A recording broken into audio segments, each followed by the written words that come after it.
Bonjour à tous, j'espère que nous nous portons bien par la grâce de Dieu. Je viens ce jour pour une petite exhortation.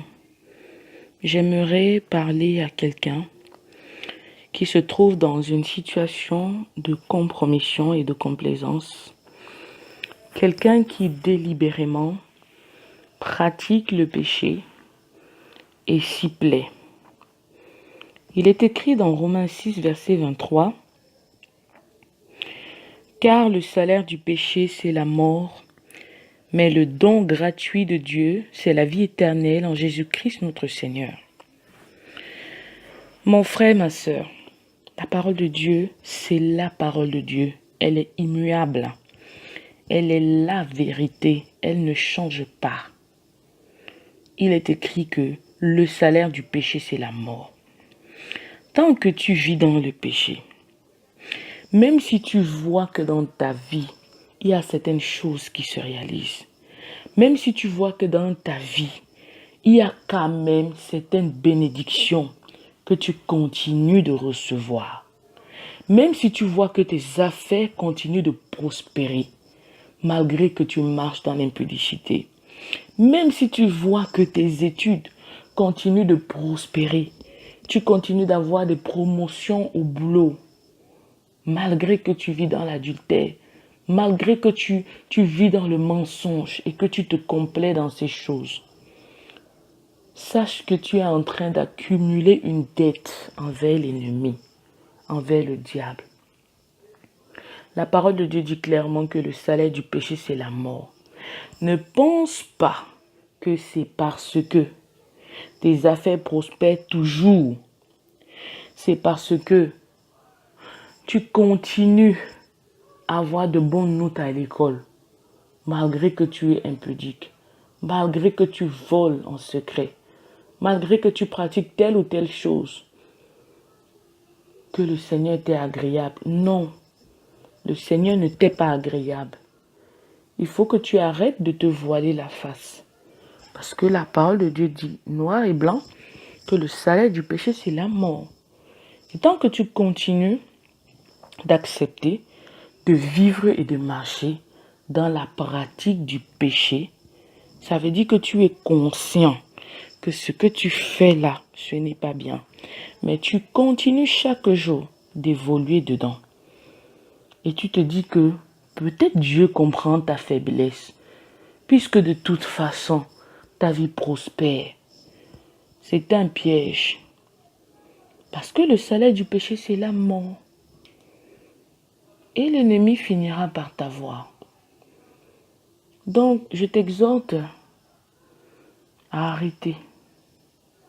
Arrête-toi et dis stop. Parce que la parole de Dieu dit que le don gratuit de Dieu, c'est la vie éternelle en Jésus-Christ. Et le salaire du péché, c'est la mort. Tu finiras par récolter ce que tu as semé. Si tu sèmes le péché, tu récolteras la mort. Rien à faire, rien à dire. Et puis, qu'est-ce qui te dit que demain tu seras toujours en vie? Est-ce que tu sais ce qui va t'arriver dans 5 minutes? Personne de nous ne peut prédire, ne peut savoir ce qui va lui arriver dans 2 minutes. Qu'est-ce qui te dit que tu seras toujours en vie d'ici demain, d'ici 5 ans? Rien. Tu n'as aucune garantie face à cela.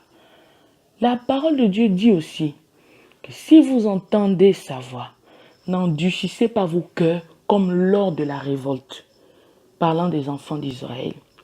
Donc, de la même manière, je te donne cette parole et je te dis, si tu entends la voix du Seigneur aujourd'hui, qui t'invite à arrêter de pratiquer le mensonge, de pratiquer le vol, de pratiquer l'adultère ou l'impudicité, si tu entends sa voix, n'endurcis pas ton cœur. Ne te dis pas que Dieu comprendra ta faiblesse. Ne te dis pas que Dieu comprendra.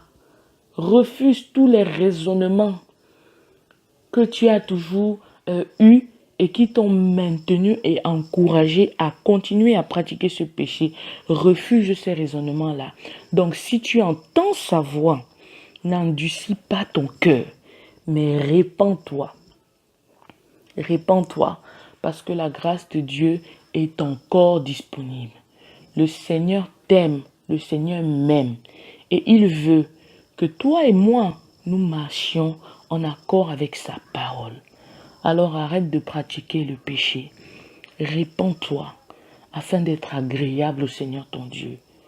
Voilà l'exhortation que je voulais partager avec toi en ce jour. Que le Seigneur te bénisse. Maintenant, je t'invite à prier avec moi. Si tu t'es reconnu dans cette situation, ne passe pas. Ne passe pas. Ne te dis pas que tu vas te repentir le soir quand tu seras chez toi ou dimanche quand tu seras à l'église ou que tu vas te repentir après. Parce que tu ne sais pas ce qui va t'arriver après. Peut-être c'est la dernière interpellation que le Seigneur te lance. Qu'est-ce que tu en sais? Et si c'est la dernière interpellation, non, tu ne peux pas savoir. Non, mais n'endurcis pas ton cœur. N'endurcis pas ton cœur. Ressaisis-toi et répands-toi. Donc, prions ensemble. Si tu es dans cette situation, je vais prier pour toi. Seigneur éternel, je te bénis en ce jour.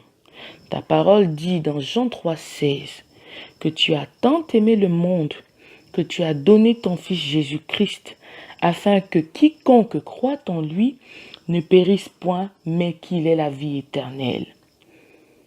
Afin que quiconque croit en lui. Seigneur éternel, mon frère ou ma sœur qui m'écoute en ce moment se trouve dans une situation où il ou elle pratique le péché, pratique le mensonge, pratique le vol, pratique l'adultère, pratique l'impudicité ou un autre péché que mon frère ou ma sœur lui-même connaît.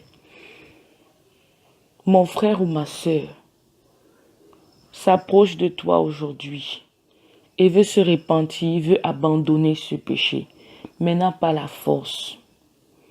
Ta parole dit que rien n'est impossible à Dieu et que tout est possible à celui qui croit. Je prie, Seigneur, pour que tu donnes à mon frère ou ma sœur de se détourner complètement et totalement de ce péché qui le maintient ou qui la maintient lié. Je prie pour que tu touches le cœur de mon frère ou ma sœur et que mon frère ou ma sœur ne reste pas indifférente à cet appel que tu lui lances, à cette exhortation que tu lui transmets en ce jour.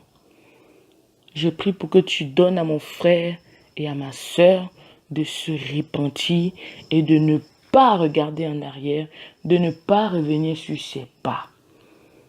Pardonne mon frère, pardonne ma sœur. Accorde à mon frère et à ma sœur la grâce, Seigneur, de sortir de cette situation et de marcher comme il convient afin de t'être agréable. C'est dans le nom de Jésus que j'ai prié. Sois béni, que le Seigneur te garde dans ses voies. Au nom de Jésus. Amen.